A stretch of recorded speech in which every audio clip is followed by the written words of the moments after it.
अस्सलामुअलैकुम वरहमतुल्लाहि वबरकातुहू। दोस्तों, क्या हाल चाल है? ठीक ठाक हो? खुश हो? तभी तो ठीक है जनाब। आज आपको बताएंगे हम एक नया तरीका, नई तकनीक, आपको न्यू फैशन बताएंगे जनाब। आपने जनाब परेशान नहीं होना। आपने एक प्याज से कैसे ज़्यादा प्याज हासिल करने हैं, आपने इसको परेशान होके फेंकना नहीं है जनाब। इसको कैसे आपने कार आमद बनाना है, ये सारा तरीका हम आपको बताएंगे। अगर आप भाई के चैनल के ऊपर नए आए हैं तो भाई के चैनल को आपने खुशबू लगा के सब्सक्राइब करना है, वीडियो को लाइक करना है जनाब, और बेल आइकन को दबा दीजिएगा जनाब। तो मेरे दोस्तों, जब आप सब्ज़ी वाले से प्याज लेकर आते हैं या किसी भी दुकान से प्याज लेकर आते हैं, तो उसके अंदर जब ऐसा प्याज निकलता है तो आप परेशान हो जाते हैं। आप खफा हो जाते हैं, यार ये प्याज ख़राब दे दिया आपने, ये हमारे पैसे ज़ाया हो गए, ये हो गया, वो हो गया। आपने परेशान नहीं होना, आपने इसको कार आमद बनाना है। इससे आपने डबल ट्रिपल फ़ायदा हासिल करना है जनाब। परेशानी वाली बात इसमें बिल्कुल भी नहीं है। जैसा कि आप देख रहे हैं, ये जो है ऐसे वाला ही प्याज था जिसको मैंने यहाँ पे उगाया था जनाब।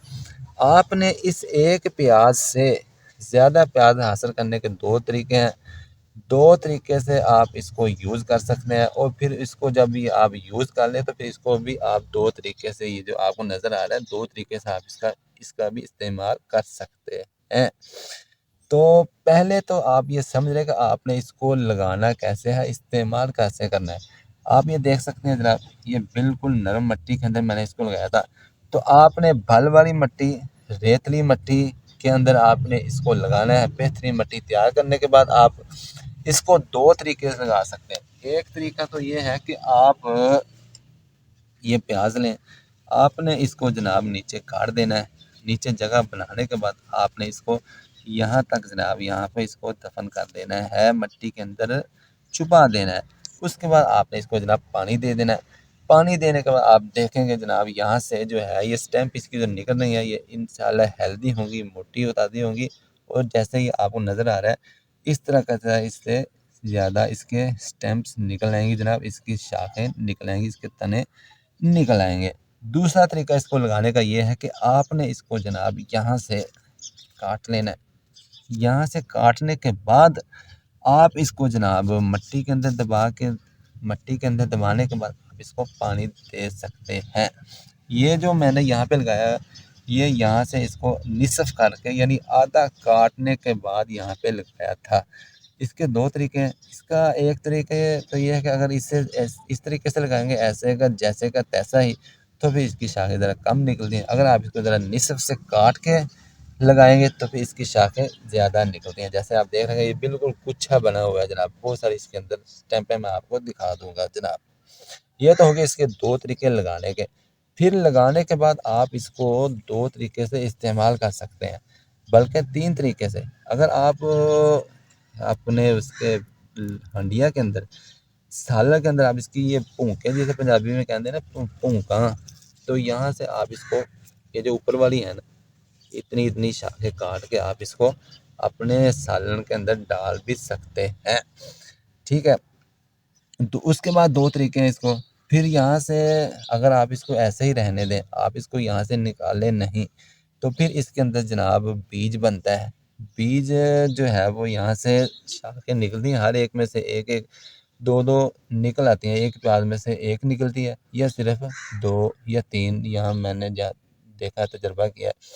तो वहाँ से इसका जनाब फूल बनता है, फूल के अंदर इसका बीज बनता है। लेकिन यहाँ पे ये मसला ये है कि जब पड़ती है ना बारिश, जब बादल गरजते हैं, बिजली चमकती है, तो जो बिजली की चमक होती है ना, फिर ये जो फूल के ऊपर पड़ती है ना, तो फिर इसका जो फूल होता है उसके अंदर बीज इसका मर जाता है, सड़ जाता है, गल जाता है। ये मसला होता है। एक तो ये है कि आप इसका बीज बना सकते हैं, जिसे पंजाबी च कण कहते हैं। तो इसका बीज बना के आप इसको ज़्यादा तरीके से इसकी पनीरी बना सकते हैं। उसके बाद, या इसका तरीका दूसरा ये है कि आपने इसको यहाँ से उखाड़ लेना है। ये लीजिए जनाब, ये आपको नज़र आ रहा है। इसको फिर आप इस्तेमाल कर सकते हैं। वो ये है कि ये जितनी आपको रूट्स नज़र आ रही हैं, हर एक के साथ नीचे स्टेम्प के साथ रूट्स हैं। तो आपने इसको छुरी के ज़रिए या किसी भी नोकदार चीज़ के ज़रिए आप इसको अलहदा-अलहदा कर लें, 1, 2, 3 4 5 6 6 इसके अंदर जनाब प्याज है। आप इसको अलग-अलग करके लगा सकते हैं। आप इसको फिर आप खेलों के अंदर लगा सकते हैं। खेलों के अंदर अगर आपके पास ज़्यादा ज़्यादा है तो आप खेलों में लगा लें इसको। अगर आप घर में लगाना चाहते हैं, किचन गार्डनिंग में लगाना चाहते हैं, आपके पास जगह कम है तो आप जनाब ये लीजिए, ये बोतल है। आप इसको जनाब 2 हिस्सों में काट के तक़सीम करके जनाब एक बोतल के अंदर 1 प्याज़ लगाएँ या 1.5 लीटर की या 2 लीटर की जो जो भी आपके पास बोतल है उसके अंदर एक बोतल के अंदर 1 प्याज़ लगाएँ और उसको आप पानी देना भी आसान होगा, घोटी देनी भी आसान होगी, उसकी नशो-नुमा भी अच्छे तरीके से होगी, बेहतरीन मोटा ताज़ा। अगर आप ग्रो बैग के अंदर लगाना चाहते हैं या गमले के अंदर लगाना चाहते हैं या किसी बाल्टी के अंदर या किसी भी चीज़ के अंदर लगाना चाहते हैं, आपके पास जगह कम है तो फिर उसको आप इसको अलग-अलग करने के बाद आपने 4 से 5 इंच के फासले के ऊपर जनाब 1 प्याज़ लगाना है। तो ये है इसका तरीक़ाकार। इंशाल्लाह उम्मीद करता हूँ आपको ये नया तरीक़ा पसंद आया होगा जनाब। इंशाल्लाह इस तरीके से आप 1 प्याज़ से बिल्कुल ये तो आप अगर सब्ज़ी वाले के पास जाएँ ना, वो फेंक भी देते हैं इसको, दुकानदार फेंक देते हैं। तो आपने इसको जनाब ले आना है और घर के जनाब अंदर इसको इस्तेमाल करना है जनाब। तो इस तरीके से आप इसको फ़ायदेमंद बना सकते हैं जनाब। यहाँ पे आपको नज़र आ रही है मिर्च की पनीरी भी, तो इंशाल्लाह इसको 2 महीने के बाद हम मुंतकिल करेंगे। अल्लाह हाफ़िज़, मिलेंगे नई वीडियो के साथ, तब तक के लिए बाय, करें इजाज़त। अस्सलाम वालेकुम।